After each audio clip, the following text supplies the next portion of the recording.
आज आम बनइबा कंचा लंका आचार। ए आचार देखा जमी डेलीशियस देखा जाउची, खायापी बहुत स्वादिष्ट लगी था। आपण को गोटे वर्ष पर्यंत साइतिकी रखिए, जमा खराब हेनी। आपण जदि चाहिए बिना खरार बनई पारे। नमस्कार, प्रतिदिन रोषेई को आपण मानकु अनेक अनेक स्वागत। आपण मानकु अनुरोध रहिला, जदि चैनल रे नुआ अछंती प्लीज चैनल को सब्सक्राइब करने सहित वीडियो जदि पसंद आसीबो गोटे लाइक करि नेबे। प्रथमे कंचा लंका आचार बनवाई मुझे 500 ग्राम कंचा लंका नहीं। कंचा लंका को भल से टिके धोई नेबे। धोई नहीं सारा पर गोटे सुखिला कनारे पोछि नेबे, जेमती टिके भी पानी रहिबनी। जदि आपण एठी पानी रखि नेबे ना ताहले आपनको आचार खराब हो जिवो। एबे आमे कोन करबा, कंचा लंकार भुंडी को एमती काढी नबा। ता जो ग्रीन कलर पार्ट अछि ता काढी सारा पर गोटे छुरी सहायता रे एमती कोन करे ना दी फाळ करि नेबे।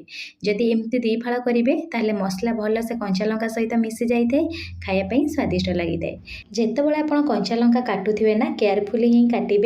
जमा भी हाथ को आखिरे लगेबेनी। भल से 2 ରୁ 3 थर साबुन रे धोई नेबे हाथ को। काटी सारा पर एबे कौन करबा, सबू कटा होइतिबा कंचा लंका को गोटे मिक्सिंग बाउल रे देई दबा। देई सारा पर गोटे लेंबू को काटिकी तार रस को चुपुड़ी नहीं। खटा अंश पई लेंबूर रस देइछि। ता सहित अधिका दिन स्टोर होगा गोटे ରୁ 2 ଚାମଚ विनेगार देइछि। आपण जदि आचार को बेसी दिन स्टोर करने चाहूना ताहले विनेगार को ये स्किप करेंगे। लेंबूर रसर परिमाण आहरी गोटे ରୁ 2 ଚାମଚ बढ़ई पारे। एबे स्वाद हिसाब रे लुण दबा। लुण दे सारा पर आकु टिके मिसई नबा। लेंबूर रस आ लुण भल से लंका सहित मिसाई कभर करके पाखापाखि 12 घंटा छाड़ी पारिबा। आपण पाखरे यदि खरा आसुथिबो आपण एमती कभर करके खरार मध्ये रखि पारिबे। आ एमती जदि रखिवे ना लंका टिके नरम हो जाई थाए, टेस्ट भल आसी थाए। एबे चलंतु मसला बनइबा।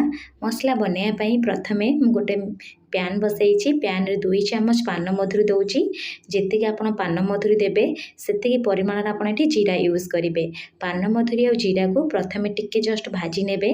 भाजी नहीं सारा पर एठी आमे कोन करबा ना अल्प किछि मेथी देई दबा। मेथीर परिमाण जमा भी अधिका रखिबेनी, नहले मसला पिता लगिबो। ता सहित 2 चामच सोरिष दबा। सोरिष दे सारा पर लो फ्लेम रे जस्ट टिके भाजी नबा। भाजी नहीं सारा पर आकु ठंडा करि नेबे। आ दरदरा भाबे कोन करे ना ग्राइंड करि आनिबे। सेही पैन रे मु कोन करछि ना पाखापाखि आधा कप सोरिष तेल देइछि।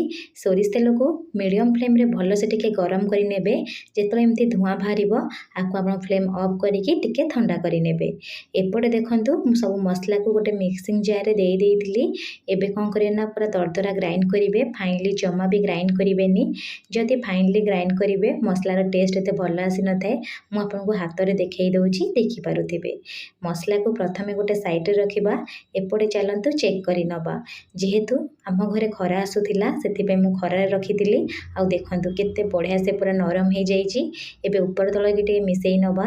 मिसई सारा पर जो सोरिष तेल को आप गरम कर रखिथिले, सोरिष तेल तले ठंडा हो आधा चामच हलदी देबे। ता सहित गोटे चामच मैं काश्मीरी चिल्ली पाउडर यूज करुच्ची। ये राग लगी न थाए, केवल कलर आसी थाए। एबे को सब जिनस को भल से टिके मिसई नबा। मिसई सारा पर गोटे साइड रे रखुची।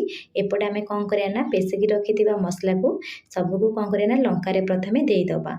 देई सारा पर आकु प्रथमे टिके मिसई नेबे। आ मसलार केते परिमाण रे आपण खाया पई चाहूचंती आपण को ऊपर डिपेंड करथे। आपण सबु जाक देबे ना अल्प देबे। एबे तेल को मध्य देई दबा। तेल दे सारा पर आकु भल से मिसई नबा। गोटे काच बोतल हो या प्लास्टिक बोतल को भल से धोईकी पोछि नेबे। पोछि नहीं सारा पर सबु लंका आचार को दे देबे। जेतले आपण लंका आचार बाहर करूथिबे गोटे सुखिला चामच रे बाहर करिवे। आचार जमा भी खराब होबनी, गोटे वर्ष पर्यंत साइते के रहिबो। आपण गोटे थर बनांतु, मो सहित निश्चय शेयर करंतु। धन्यवाद।